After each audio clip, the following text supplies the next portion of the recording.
Tasmai Sri Gurave Namaha. Sadasiva Samarambam Shankaracharya Madhyamam Asmadacharya Paryandam Vande Guru Paramparam. Om Saganavavadu Saganopunattu Sakaviryam Karavavagai Tejasvina Vadidamastuma Vitvishabhagai.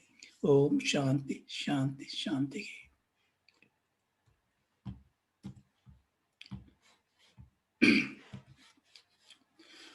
Vasudevendra Yogindram Natva Jnana Pradam Gurum Mukshunam Hidarthaya Tattva Bodha Abhidhiyate.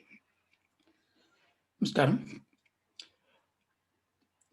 So I have received a couple of questions, and I would answer them as a part of the talk today. But there's one question which may be a very common question. Maybe we can just take that one. The question is, we talk about Vedanta. Vedanta gives the truth. Shankara also talks about Purva Mimamsa. Against those Purva Mimamsa karmas. So why don't we just straight away learn Vedanta and ignore the most part of the Vedas? And to that effect, that question was. The answer is no, simply. It's very important to understand in Shankara's time, Shankara took the oath to bring the truth of Vedas by advocating Vedanta. And people are stuck with the Purva Bhaga of Veda in Karma Kanda. You see, Dharma is the most important thing in the life. Dharma is righteousness. You know, if you take an example, nothing can give you happiness if it is not acquired through Dharma. That's the Drishtanta is our own personal experience. Anything that you acquire, if it is unrighteous way, you won't feel comfortable with. So Dharma is the essence of life. Everybody have to follow the Kala Chakra, Dharma Chakra by performing the duties for them.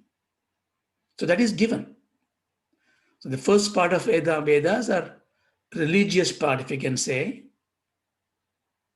Religion, the word religion. Legion means to be in a group. Religion. So bring back, when you're wandering around, bring back into some morality, ethics, and to bring into a particular form. It could be any form. Sanatana Dharma has got a form. So you follow the religious approach to life. So Shankara addressed those religious people. But when they get stuck with this, for example, when you are young, the mother gives when you feed the food, she gives a toy to us to play and puts a bib on our neck and we eat. And it is a routine that we take the bib and take the play and then mom feeds it and you eat it. Imagine when you are 8 years, 10 years, 20 years, and you still need a bib and toy to play with this. Even the mom would say, there's something wrong with you. So when you do this kriyas, karmas, rituals, there is a time that you ask the question, still you eat, still you play, but you ask the question why it is. And when you don't ask, when you got stuck with this ritualistic way of doing things, then the knowledge fades away. Then you become what's called a non-faith crowd comes in. So there was a time when Shankara came up and said, look, karma is important, dharma is important, that gives you chitta suddhi. Then you ask the question. The very, very reason that we are all coming every Sunday, almost 30, 40 weeks now, persisting, it means we are already religious. It's only a very few would ask these questions, and therefore, when the question is intense, they are moved towards satsangs, moved towards teachers, moved towards right place where their knowledge expands. That's why Vedanta is not given. It's a blessing that it attracts those who are dharmic in life. If you have not been in dharmic life, it may not interest you. So we are very lucky. So the simple answer, therefore, is no, Shankara did not condemn anything. Shankara wants you to stand on that. You don't throw the baby with the bathwater. So you have to really get rid of all those muck, but maintain righteousness. It's okay. So that's a simple answer. There are some questions on the Tattva Bodha itself. I would address them when we go ahead. So, a quick recap. We have done the Atma Vicara. We come to the point that Atma is something which is the true identity of myself. So in the last session, we summarized it. The consciousness or the pure consciousness, Chitta Chaitanyam, is that part of effulgence in me which brightens everything up, by which awareness is cognized. So that part we call it the true I, the Atma. So far we understood there is something like this Atma, the true I, but we are holding on to a notional I, which is the Jiva. So whenever we say Aham Brahmasmi or such very profound statements that I am the God, I am the divinity, we mean the true I. The whole exercise of Vedanta is, therefore, how do I move away from the notional I to be with the true I? It's not becoming the true I, just being the true I. Does it mean I can't have the notional I? Of course you need to have a notional I. Because the moment you are in a differentiated world, Dvaitam, you have to move to the notional I.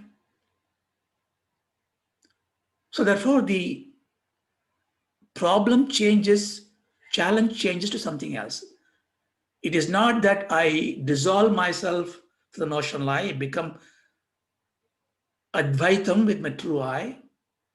That is a perpetual, permanent state of being one with God.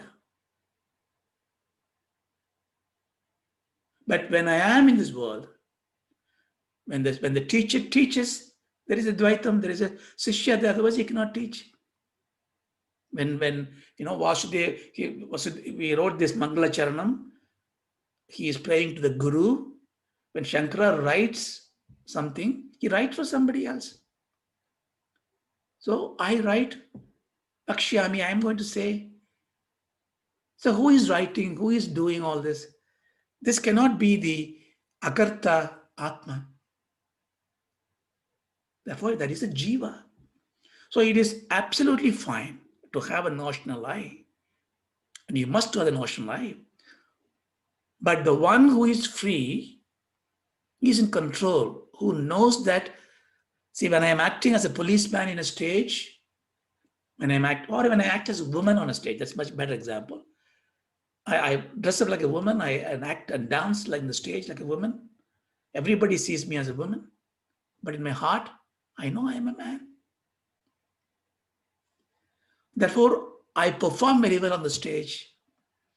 So if you perform very well in the stage of life, you need to know your true identity. Therefore, do understand, the subtle difference is moksha is not just being only with the true I. Moksha is also when you are able to really lead this life. That's why Krishna is a mukta. He ate food. He married. So we are able to hold the notional I. So all these jnanis are those who are able to hold the notional I, to transact in the world, but knowing all the time, I am the true nature of myself. Okay, so we discussed this. This is important to remember. This answers one of the questions. Now we go into understanding the world. So this is called a Samashti Vicara. Vyashti means microcosm. Samashti means the macrocosm. So Sukshma Sarira Sukshma Prapancha.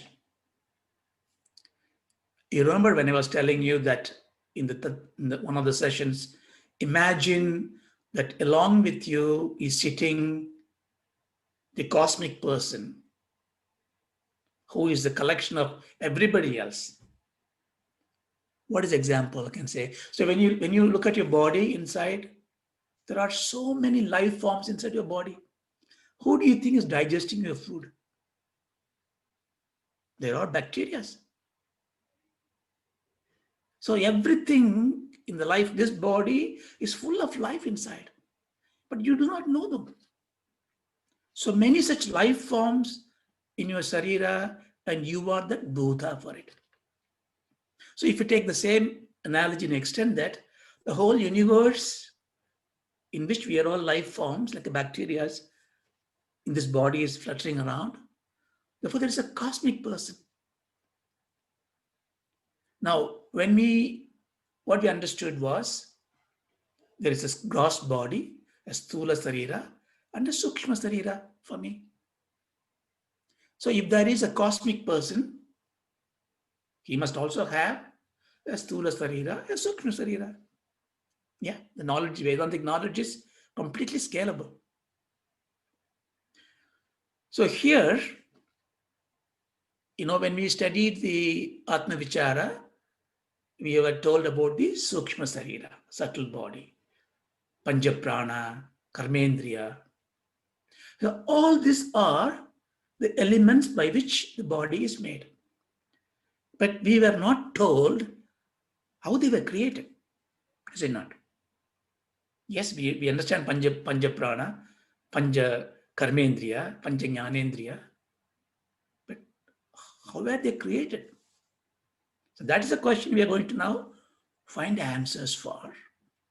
But here we are only focusing on Sthula Bhuta, Sthula Prapancha, and Sukshma Prapancha and Sukshma Sarira. So Prapancha is the body of the cosmic person. Sarira is the body of the Jiva. Okay. Then we are going to say Srishti, how they are created. You have been already warned in Vedanta, every truth, relative truth that is taught will be refined to the extent it could be discarded, it could be built upon this. The Srishti means in English creation. Creation means something which did not exist before, it comes out. So we accept that. But at some stage we are going to say there is no Srishti. But to do that, first we start with the first principle. There is a Srishti. So how is the Srishti is made? So that is a question that we're going to ask. Teacher is not waiting for the disciple to ask the question, so therefore he start giving the text. So we start the first one, the last session. Ata Chaturvimshati Tattva Utpatti Prakaram Pakshyamaha. Pakshyamaha, I will tell. Utpatti Prakaram, how the creation is made. Which creation? Sukshma Sarira, Sukshma Bhuta. What about the Sthula Sarira, Sthula Bhuta? It will be very easy to derive from this. So in Vedanta, as we go finer and finer, the obvious fact should be just discarded. So you are expected to know. That will be told by Chaturvimsati Tattva in 24 Tattvas. We saw this. So, Sukshma Bhuta, Sukshma Sarira. I think you need to listen to this very carefully. It's not difficult to understand, but there's some fineness in this. So, Sukshma Bhuta, Sukshma Sarira. This is what is going to be taught. From this, we take Sthula Bhuta, Sthula Sarira. Sthula means gross. Sukshma means subtle. Sarira means body. Bhuta is the tanmatras, or the essence of that body. This 24 Chaturvimsati Sattva is about Sukshma Sarira and Sukshma Bhuta, right? But we know already Sukshma Sarira. 17 in Tattva Bodha, we made it to 19. What are they? 5 organs of perception. Pancha Jnanendriyani, Pancha Karmendriyani, 5 organs of action. Remember, Indriya organs here is not the physical organs. There are subtle organs. The ability to see, ability to hear, Indriyas. Yeah? Always remember, here organs of perception, organs of action, or the power to do perception, power to do action. You must remember all this. We discussed this before. Then Pancha Pranas. Prana, Apana, Vyana, Udana, Samana. And of course, you know, further 5 more on it. Then Andakarana. Andakarana were the inner instrument. See, all this outside here is called Bahyakarana, outside instrument. The inner instruments are Manas, Chittam, Buddhi, Ahankara. So 5 plus 5 plus 5 plus 5, 4. 19 tattvas we already know. But we know it from the Sariram point of view. Now we're going to know about the Prapancham point of view, the cosmic body point of view. And also you need to know about the Bhuta aspect, not Sarira aspect. So what is the 5 missing there? The 5 missing there are the 5 primordial forces of nature. Primordial forces of nature is the subtlest of the nature.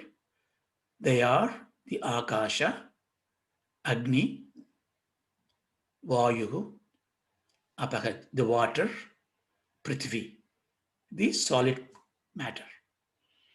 Not that you see, not the app that you now caresses your body, not the space you see between you and me,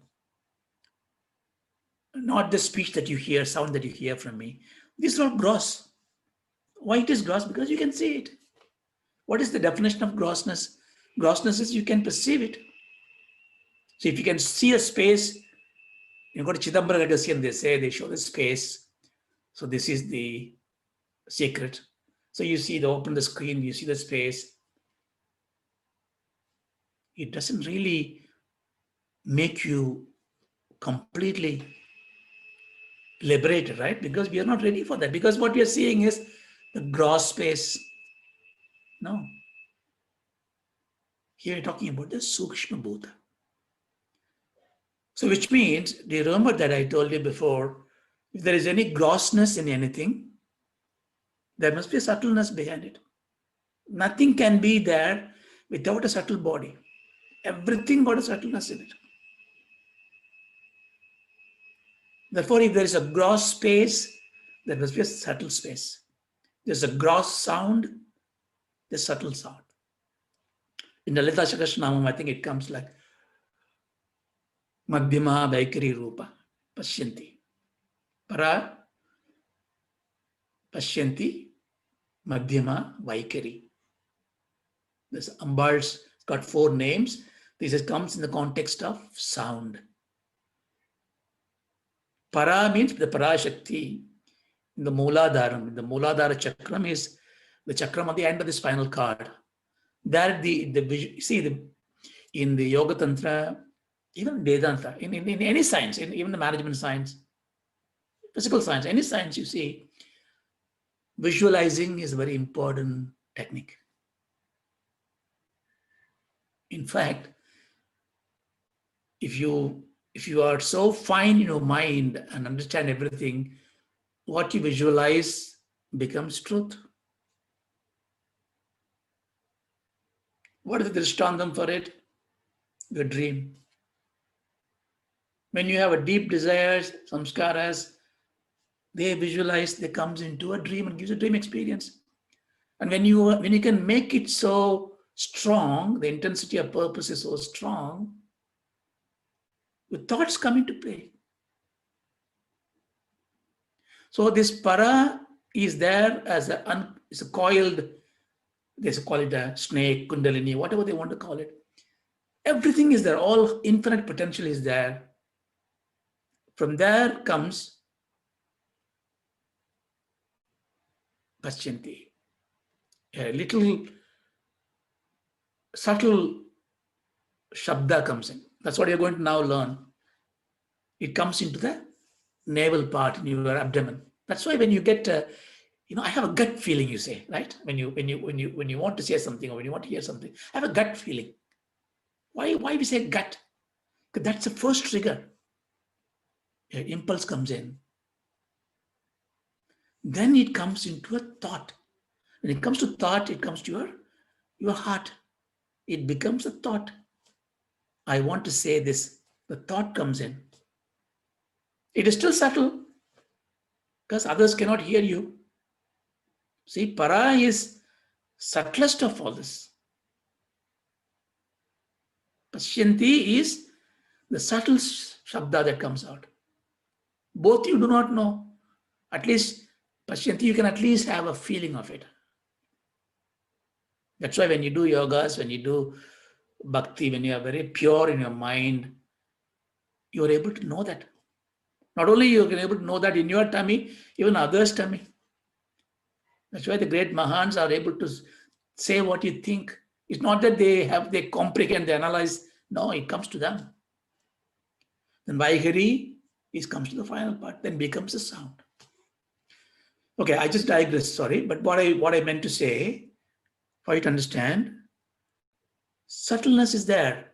Never, see, the main question of some of the material scientists would say is that, look, I can't perceive it, it doesn't exist. It's completely foolish. Yeah. So here you're talking about this 24th part. Then what about this Sthula Bhuta, Sthula Sarira? Sthulam comes from the Sukshma. So when you have the 24 Sariras, 24 things understood, from there we make the Sthula Bhuta. This is an industrial process. It's a grossification, which is called Panchikaranam. So everything before that is therefore called Apanchikaranam, not grossified. I mentioned this in one of the classes before. So we will see how the grossification happens in detail later. But here it gives you a text of it. The 24 tattvas, you don't need to worry, we already know 19 of them. We're just going to add 5 to it. But we're going to see that in the process of creation. Then also in the last class, we had the next verse recited. Brahmashraya Sattva Rajas Tamo Gunatmika Maya Asti. So the teacher, after saying that I will tell you about the 24 tattvas, he suddenly realizes he may not comprehend the 24 tattvas because he will ask the question, who created these 24 tattvas? Therefore, he is bringing the cause of it.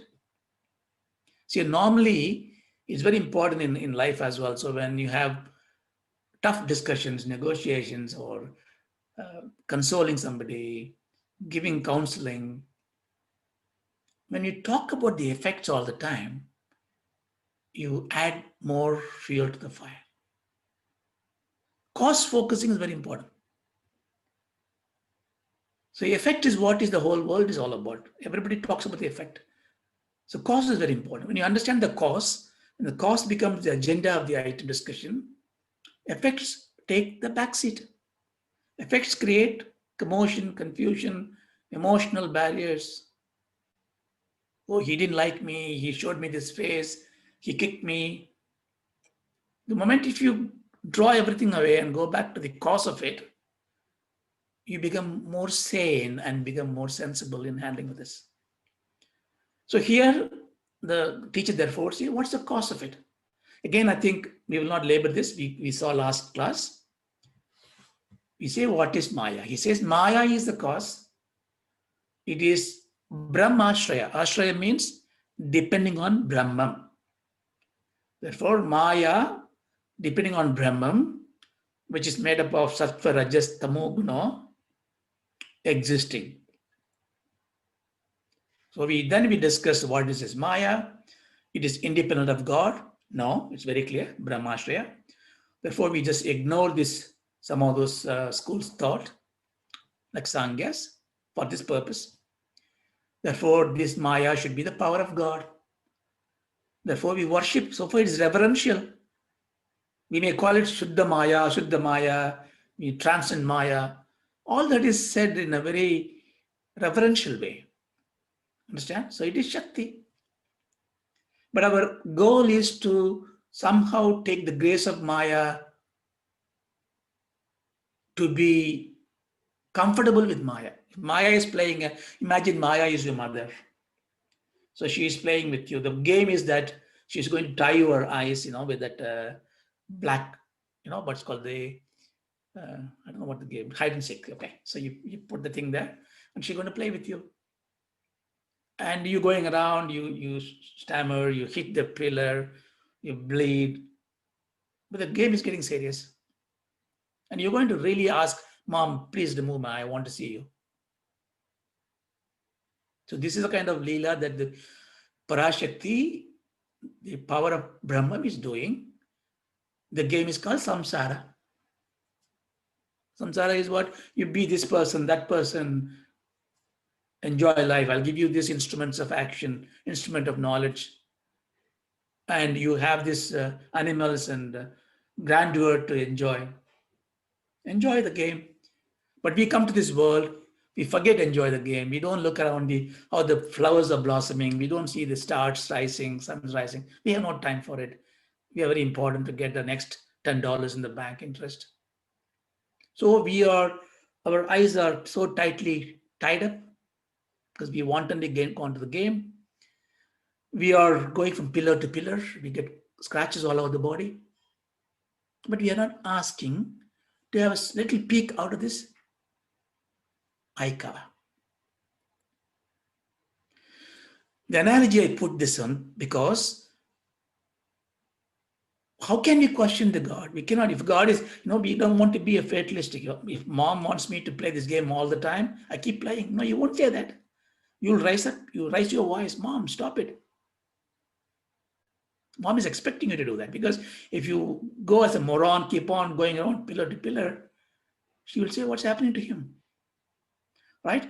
Therefore, questioning is a right virtue. So never worry about this. Also, somebody asked the question, can we actually ask this question to God? And yes, we should ask questions. So here the question is, who is creating this game? We say the game is created by the Maya.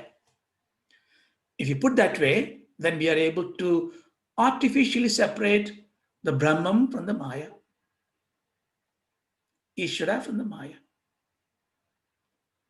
Then we can say, Ishvara, your power, the Maya makes me suffer. Can you tell your power to give me the best things? Can you take me with you?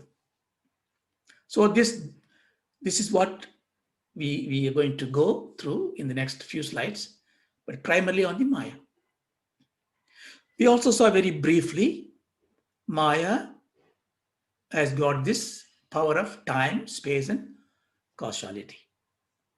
Kala, Desha, Nimitta, Shakti. We saw that the whole world also, time, space, and causality.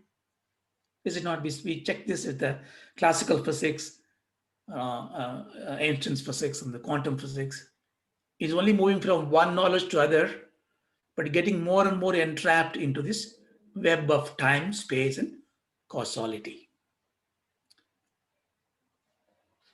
So we say very simply, this is all Maya.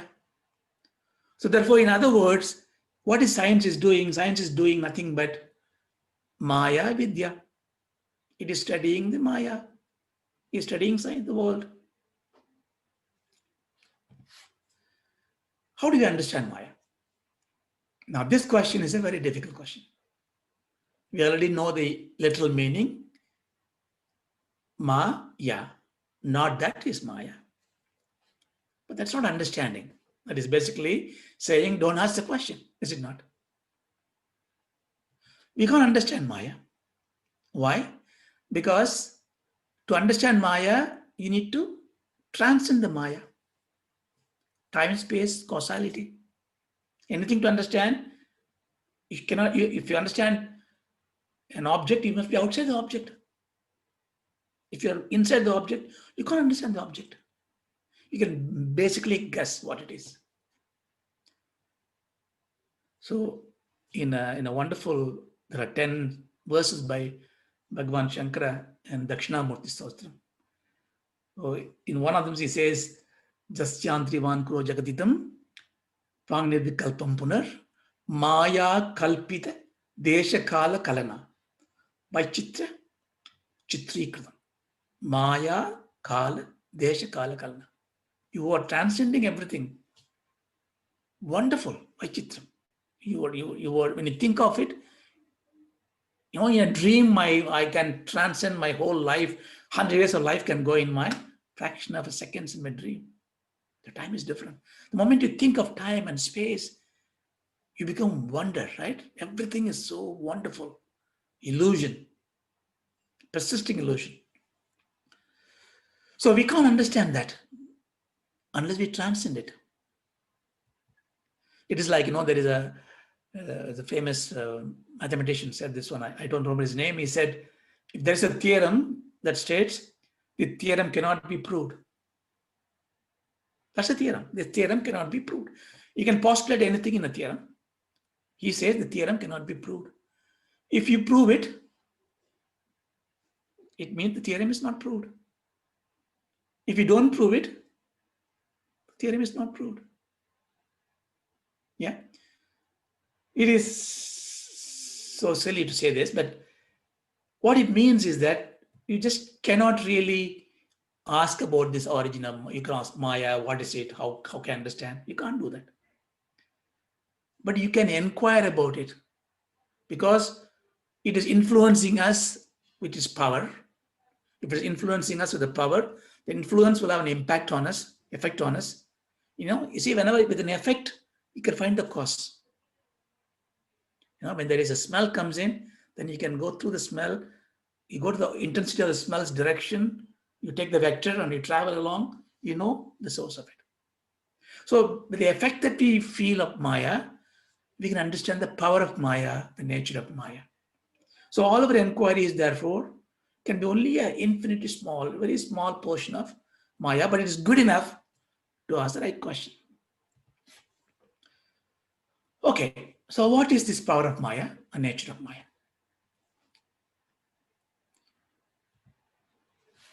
I go back to the same verse. See, I think I labeled this point because the rest of this enumeration of these Sukshma Sarira, Sukshma Bhuta is very simple. Just a text and we can go through. But you need to understand the Maya principles to appreciate what is being said.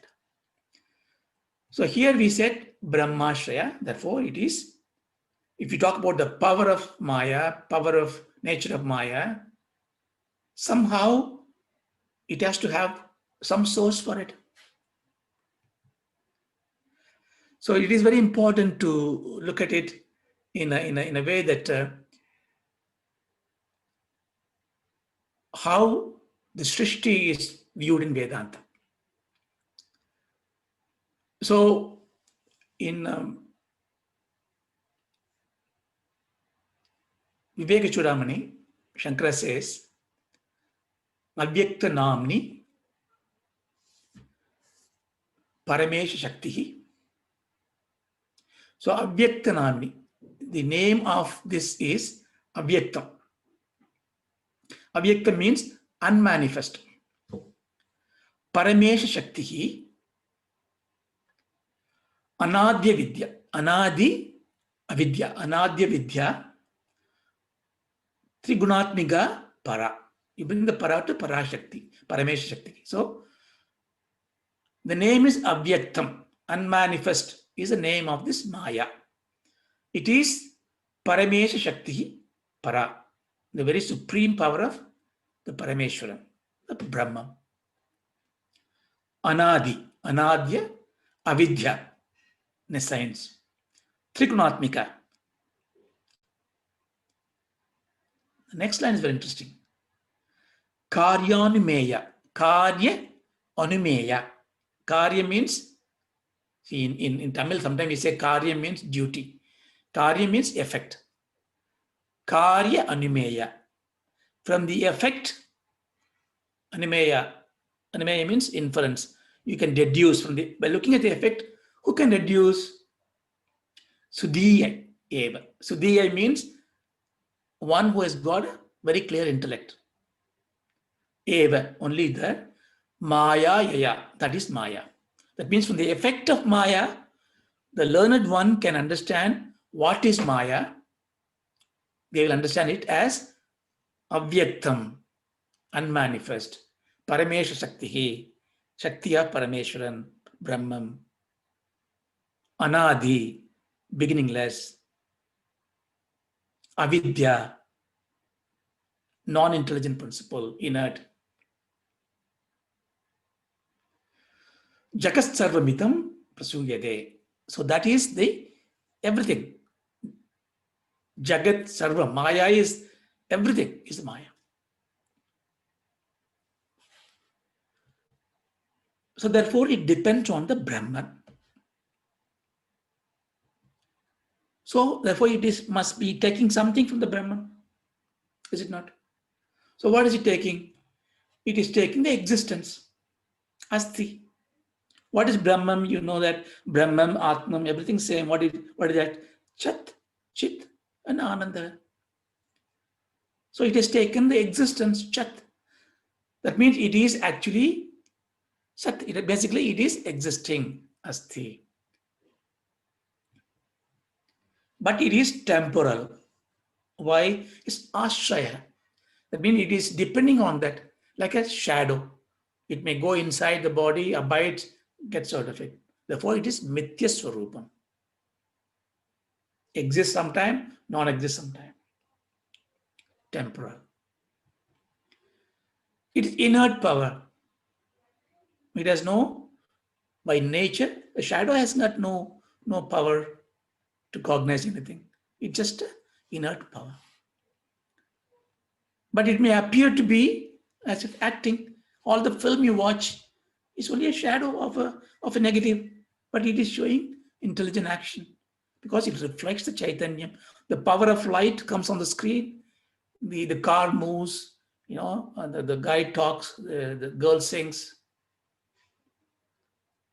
So therefore, it gets existence, it reflects intelligence, but it is anatmika,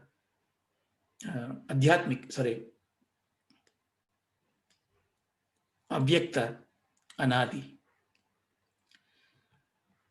So if you see the Brahman with the perspective of Maya, that is, the power of Brahman is seen as the creator, the borrowed existence of Brahman, then the Brahman is called Ishvara. So Ishvara is Brahma Sakita Maya. If Maya and Ishvara is there, Brahman is not there. Brahman is seen as Maya and Ishvara. When Maya Rahita Ishvara is Brahman. When Ishvara, Maya is not there, Ishvara is Brahman. So this subtle difference you must know, because when you read the text sometime, you use the word Ishvara and Brahman. Whenever you see Ishvara, it means the one that wielding the power of Brahma, Maya. Ishvara is Shivam and Shakti, or Narayana and Narayani, or whatever you want to give the name to it. But when they are all one, Advaitam, it becomes a Brahma. So, but it is much easier for us to see as a father and mother, as a king and his power. So we see that way. So, in understanding this, what is the power of Maya that creates a Srishti? So we have two powers. One is called Avarana Shakti. Avarana Shakti means the veiling power. That means it's hiding things. What is it hiding? All this is being hidden. We do not know that we are the Atma. We do not know there's subtle things there. So everything is hidden. So when we are born with absolutely a blank slate. maybe some memories from the past, little bit of memory that we need to endure. And we go through this life, we learn everything. See, even the memory forgetfulness is such a blessing, The memory comes and goes, and what's the point of knowing what I ate in the last 10 months? It burdened my brain. I forget it. It goes away. So the selection of remembrance, everything, all this Avarna Shakti. But here we look at it in a very holistic way, hiding the truth from us. Of course, as a Vedantic student, you will know the example of snake in the rope. But when it hides something,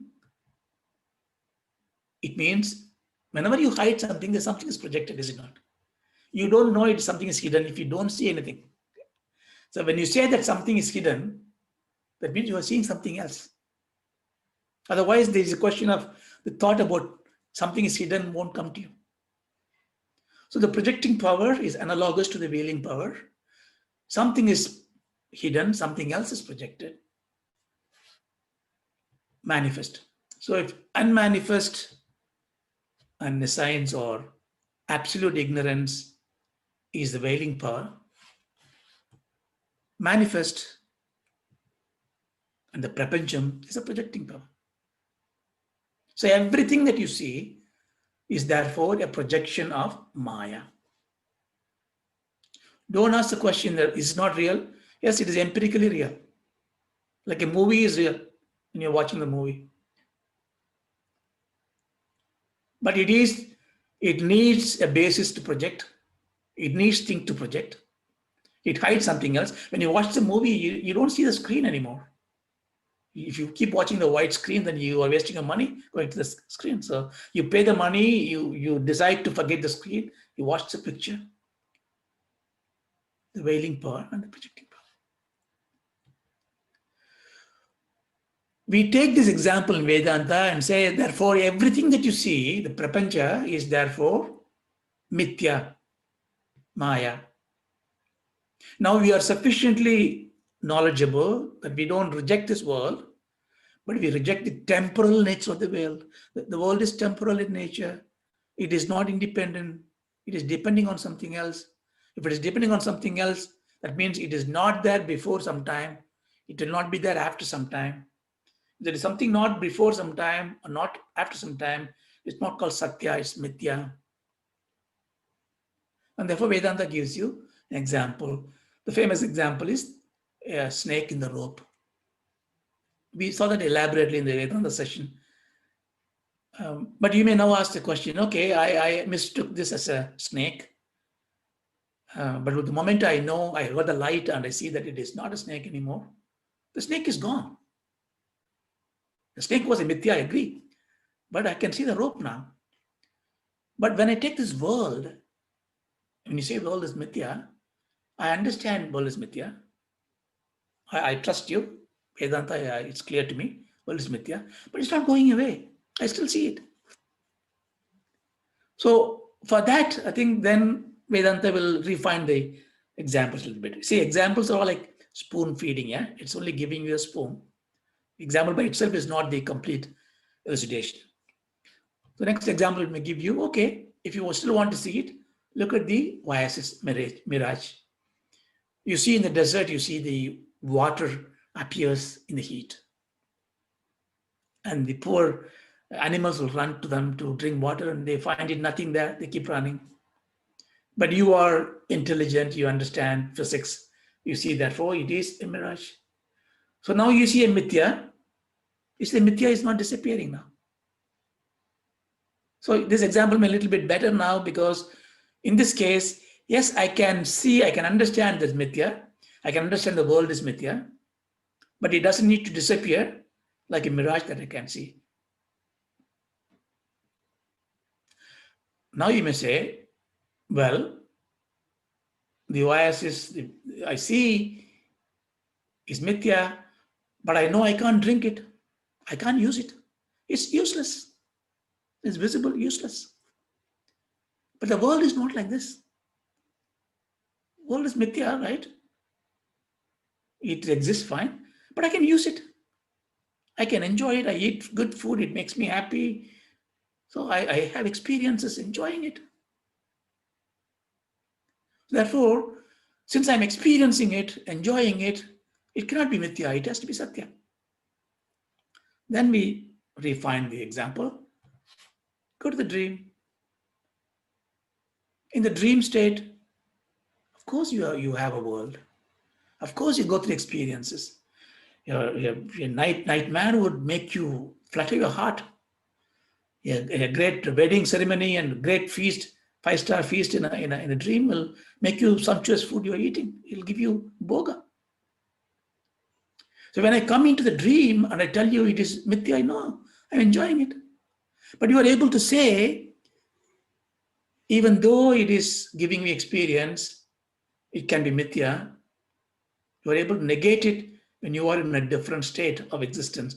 Basically, the Vyavaharika Satya in the transactional world, dream can be negated easily. Vedanta telling you that, yes, there is a Paramarthika state where even this transactional world that we have enduring it now is a dream, mithya. You may then ask the question, well, the dream has got ended. I got next day a dream. I don't have the same dream. There's no continuity on it. The world has got a continuous things. If that question comes to your mind, then you are following it. We will answer that question later, because for that you need to go through a little bit deeper into the Vedanta. So here the point I'm trying to say, the power of Maya is therefore mithya. So we need to grasp that in mind, which is a temporal nature. Therefore, it is real as well as unreal. It is neither real nor unreal. What should we want to say it? Therefore, it is indescribable and nirvachaniya. So much to know about the power of Maya. Basically, it's just given you, you just cannot comprehend it well. Accept it, let's move on. So, what is the nature of Maya? That's the next question. Here, the nature of Maya means what it is made up of. Power is what comes out of it. Nature is what it is made up of. So, because we can't really understand Maya, but we know that Maya affects us. Therefore, with the effect that we see, we should be able to see this Maya. This is very important to understand so that the next few lines of the Tattva Bodha Grantham will become much easier. What did he say? Sattva, Raja, Tamo, Gunatmika is the nature of Maya. So the text tells you, okay, you want to know the nature of Maya? It is Sattva, Raja, Tamo, Gunaha. So what is Sattva Guna, Raja Guna, Tamo Guna? You must understand. We are going to do this in a very big way, I'm sure, in someday when you learn this chapter 13 in Bhagavad Gita, it is going in a deep way. And we are going to talk about it in great detail as well. In simply, Sattva means knowledge. Rajas means activity. Tamas means inertia. You can't just choose one is good enough for me. You got to have inertia. You have to sleep. You have to stay put. You have to sit in some place. So tamas is very important. Tamas gives you stability. But if you just keep on sitting, you can't, nothing get done. You need to act. You need to have activity. Of course, you need knowledge. So you can see in everything that we do, we have inertia, we have activity, we have knowledge. Therefore, we just take our effect as an example or as a building block to understand the Maya. But what is actually inertia, each guna means? So I think we should really understand this one.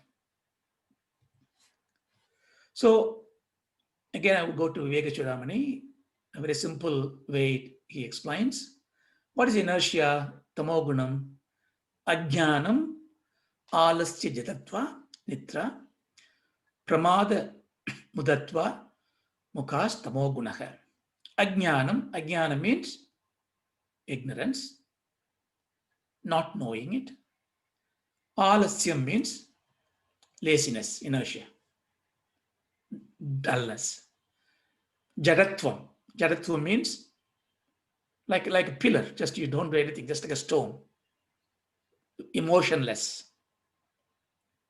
Nidra, all the time sleepy.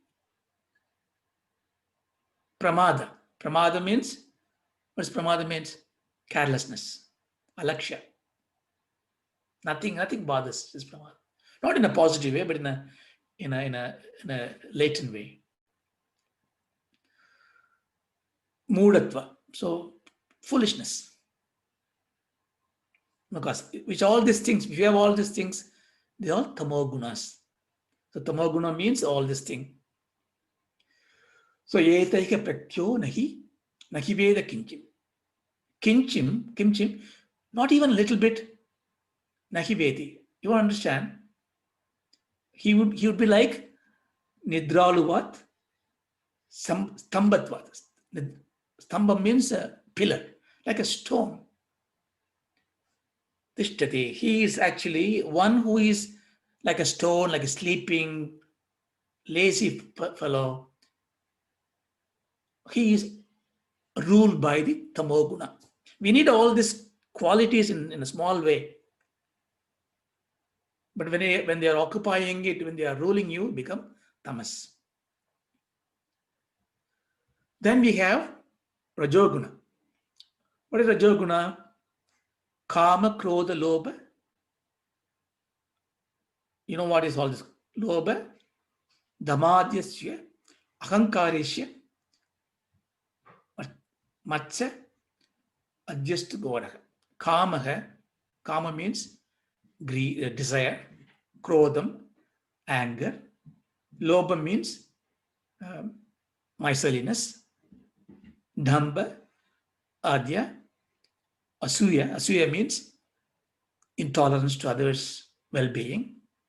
Ahankara means ego here, pride, vanity. Irshya means avarice, greed. So all these kind of qualities, bad qualities, which you have, is called rajas. So this creates bandha hetuku. Bandha means binding. With all this, when you do action, with a great desire, anger, jealous, greed, intolerance, anything you do with this, the result will bind you. The result may be good result or bad result, does not matter. It will bind you. Bind you means what? You have to really endure a counter effect of what you did. So rajas. Then we have sattvam. Sattva means vishuddha, sattavsya gunaha, prasadaha, swatmanubhuti, parama prasinta. Militva saranaya kalpate. So here what we do is sattva gunam is everything that is good, balanced one, knowledgeable, goodness, kindness. But we all have these qualities. Sad-darshanam, always you treat truth in everything. But it gets militva, it becomes mixed with rajas and tamas. So I would not labor too much on this gunas because we're going to study it in great detail. But what I want to say is these three are the modalities of nature. Everything is, if you take this as a three threads, or you take as maybe the color is good. So red, blue, and green, RGB colors. Every color is the combination of the red, green, and blue. So if you take the three threads and if you have a pleat on it, you make a new thing. So Maya is spinning everything with these three threads, Sattva, Rajas, and Tama. We saw before that we have to do by the effect. Understand what is the effect of Maya. So very briefly, we look at the cause and effect theory that we touched upon many classes before. A cause is the reason for something to happen. Effect is what has happened from the cause. So now we are going to say Maya is a Karana Prapanjam. Karanam is a cause. The whole Prapanjam is come out of this Karana Prapanjam. The effect is the world. Now we are learning how this cause created the effect. In the next sentence, the teacher is going to just simply state what came out. He's not going to really give you a little bit more to understand it. So therefore, I am going to add something else so that we understand it better. For that, we go back to the cause-effect theory. How does the cause becomes an effect? The cause becomes an effect by something added to it. An X factor is added to it. If you take, I'll take 5 more minutes extra to complete this. So if you take clay, I make Lord Ganesh form in it, it becomes Ganesha. You won't say clay anymore. You even adore it, worship it, do namaskaram to it. What happened? The X factor is the Nama, you call it a Ganesha, Rupa. So therefore, we can generalize it. I will not go detail into this. But generally, therefore, a cause become an effect when you add the X factor, Nama and Rupa. The gold will become a necklace, a diamond will become a diamond stud, a bangle, when it has a form and a name. Therefore, the world is an effect for me. I see it as an effect. Therefore, it has to have taken the cause, the Maya, and applied some factor, X factor, to become the effect. What is this X factor that caused the effect? So if you know the X factor, then we will, I'm not saying you're going to understand completely, but it will give you better clarity. So therefore, we will just see the just next one verse and we complete it. So this is where the Maya's definition almost ends. Now we go to the Maya's creation of this world. Panchabhuta Abhivyakti. So this Sthula, we will talk to the Sthula Bhuta, Sthula Sarira. Here the teacher is saying, I will now teach you about the Panchabhuta. Therefore, the inference is the Panchabhuta. Pancha means 5. Bhuta is the element. Panchabhuta means 5 elements. They are equated to Sukshma Bhuta. Sukshma Bhuta is the topic. So therefore, he says here, the first sentence, Tada Akasha Sambhutaha. What is Tadaha here means? From that, Akasha Sambhutaha means created, comes out. From that, Akasha comes out. What is from that? What is that? We have been talking about what? Maya. Therefore, from Maya, Maya Akasha Sampudaka. From Maya, Akasha Sampudaka. So Akasha means the space. What space is this? What are we talking about? We're talking about the Sukshma Bhuta. Not the Akasha that you see, the subtle Akasha. The Sukshma Akasha comes from the Maya. Now let's apply what we learned. The cause, some X factor, becomes the effect.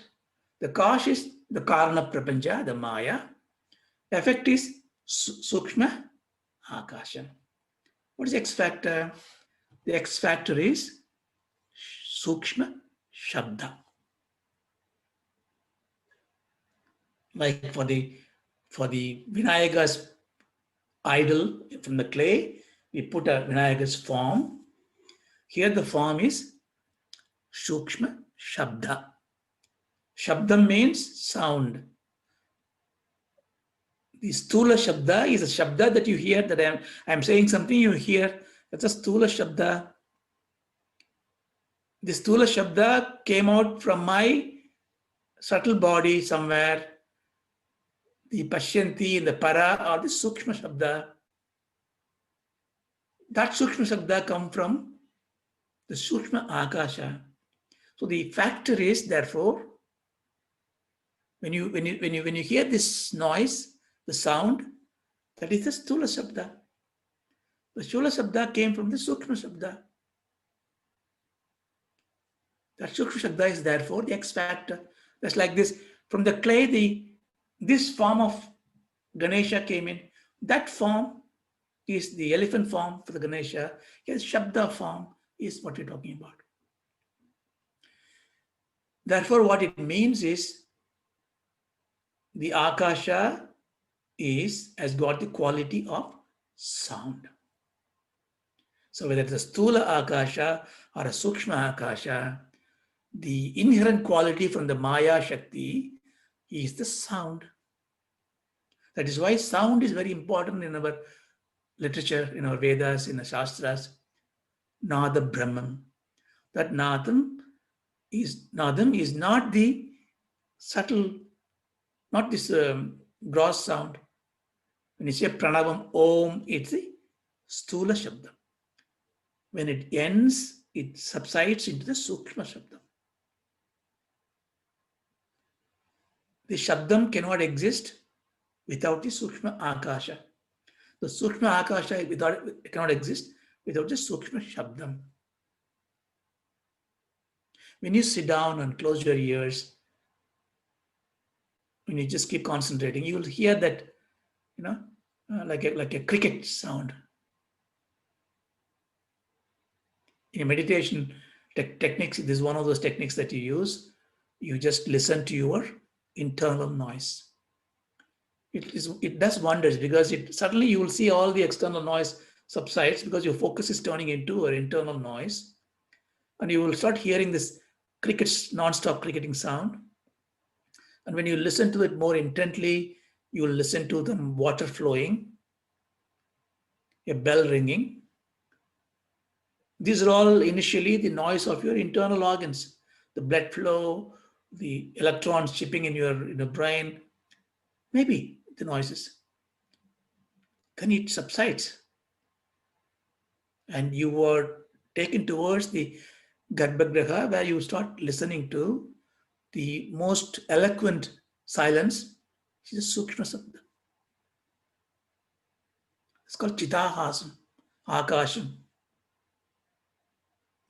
So we will go detail, but I think what you have to understand now is, I'm giving you the first step. Now you're going to solve this problem subsequently. You can see it now. If I take the next one, he says, Akashat Vayuhu. Now he ignored the Tatha. Tatha replaced by Akashat. Vayuhu Sambhutaha. That's what it means. He is now saying, Vayu comes out of, not from Maya anymore. What Maya produced first? Akasha. From the Akasha, Vayu Sambhutaha. Now we need to apply our same logic. We go back.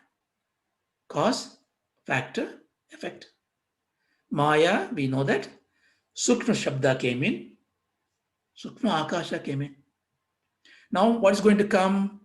Vayu. What Vayu it is? Sukshma Vayu.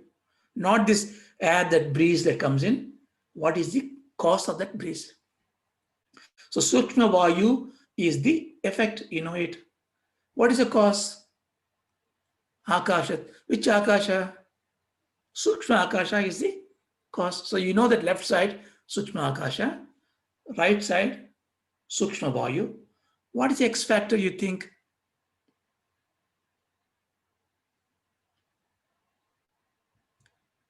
That is Sukshma Sparsa. Sparsa means the feeling of touch. So only Vayu, only in air, you can feel the feel of touch. Sukshma Vayu. See, now you are getting Sukshma Shabda as a form factor, Sukshma Sparsha, Sukshma Akasha, Sukshma Vayu. These are all Sukshmam, very subtle, cannot comprehend with your brain, the perception of your intellect. This is called Tanmatras. Like, you cannot see a photon or a quark in a quantum particles. But the existence cannot be negated. You can use them, you can build them, compute them, and create a model, but you cannot see them. Now, given this, very quick exercise for you. He says next one, Vayus Tejaha, Tejas Apaha, Abhyat Prithvi. So he says these 5 things very straightforward.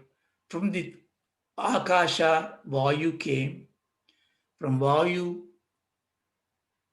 Tejaha means Agni came, fire came.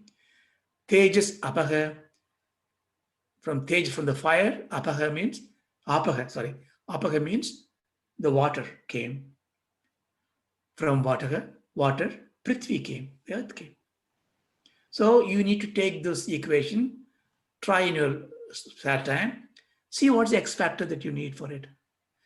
So we go back to give you a quick clue. Sukshma Akasha came from Karna Prapancha with the X factor of Sukshma Shabda. Sukshma Vayu came from Sukshma Akasha with an effect of Sukshma Sparsha. So you think about, from the Sukshma Vayu, Sukshma Agni, fire came out with an X factor. From the Sukshma fire, with an X factor, the Sukshma water came in. From the Sukshma water, with an X factor, the Prithvi came in, Sukshma Prithvi came in. So with this, I would close today, because what we now learned, to summarize, we learned about the Sthula Bhuta came out from the Maya.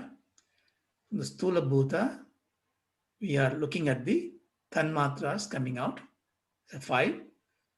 This is called the Sukshma Bhutas. It's called Apanchikrita.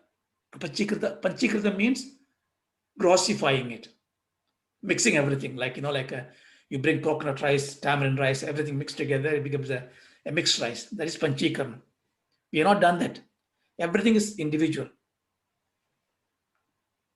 But we need to understand how it came, which guna it used.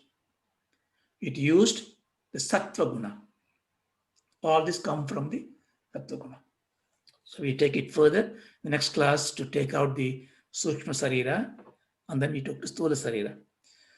So we'll complete it now. Om Shanti, Shanti, Shanti. Natuji is there?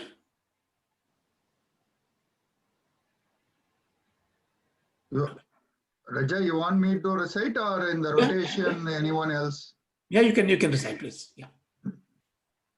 Om Ashatoma Sadgamaya. Om Ashatoma Sadgamaya. Tamashoma Jyotirgamaya. Tamasoma Jyotirgamaya. Mrityorma Amardangamaya. Mrityoma Amardangamaya. Om Shanti, Shanti, Shanti. Om Shanti Shanti.